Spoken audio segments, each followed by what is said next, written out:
2 বছর ধরে গাজার আকাশে মৃত্যুর মেঘ জমে আছে। ইসরায়েলি বাহিনীর অবিরাম হামলায় একসময়ের প্রাণবন্ত এই ভূখণ্ড এখন ধ্বংসস্তূপের নিচে চাপা পড়েছে।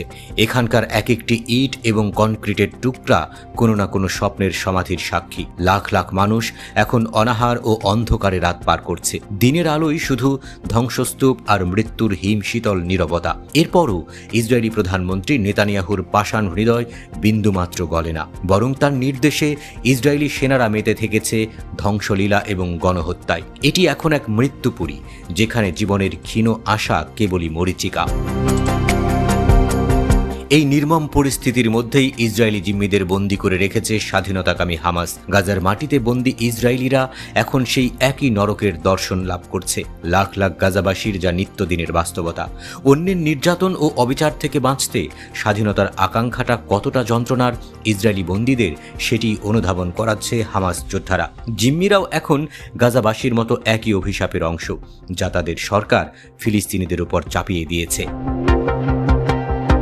শুক্রবার নিজেদের টেলিগ্রাম চ্যানেলে একটি ভিডিও প্রকাশ করেছে হামাসের সামরিক শাখা আল কাসাম ব্রিগেডস।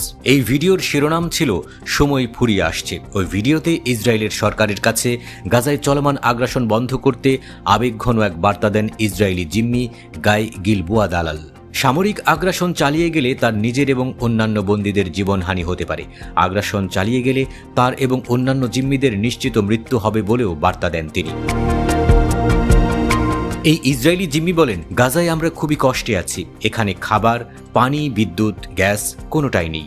আমি ও বাকি জিম্মি এবং গাজার 20 লাখ মানুষ এই কঠিন অবস্থার মধ্যে আছি। গাজায় হামাসের সঙ্গে যুদ্ধবিরতিতে গিয়ে জিম্মিদের ফিরিয়ে আনতে নেতানিয়াহুর প্রতি দাবি জানিয়ে আসছে জিম্মিদের স্বজনরা। এই নিয়ে নেতানিয়াহুর বাসভবনের সামনে বিক্ষোভ করেছে তারা, কিন্তু তা না দেখার ভান করে গাজায় যুদ্ধ চালিয়ে যাচ্ছেন নেতানিয়াহু।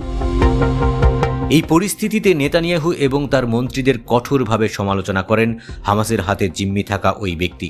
নেতানিয়াহুকে ব্যঙ্গ করে তিনি বলেন, আমাদের একটু রুটি, চিজ আর ইনস্ট্যান্ট নুডলস খেতে দেওয়ার জন্য নেতানিয়াহু আপনাকে ধন্যবাদ। আমরা এই পরিস্থিতির মধ্যে আটকে আছি, অথচ একই সময়ে আপনার ছেলে আমেরিকার মায়ামিতে বারবিকিউ পার্টি করে বেড়াচ্ছে বলেও নেতানিয়াহুর দিকে ক্ষোভ ঝাড়েন তিনি। ভিডিওর শেষের দিকে ওই জিম্মি বলেন, আমরা আসলে হামাসের কাছে জিম্মি নই, আমরা নেতানিয়াহু ও তার সরকারের মন্ত্রীদের কাছে জিম্মি। তারাই চায় না আমরা বাড়ি ফিরে যাই। হামাসের হাতে এখনো 20 থেকে 25 জন জিম্মি জীবিত রয়েছে বলে মনে করছেন অনেকে, কিন্তু এই জিম্মির মতোই নেতানিয়াহুর উপর ইসরায়েলিদের ক্ষোভ ও সন্দেহ বাড়ছে। অনেকের মতে শুধু ক্ষমতা ধরে রাখতেই জিম্মিদের জীবনের তোয়াক্কা না করে যুদ্ধ চালিয়ে যাচ্ছেন নেতানিয়াহু।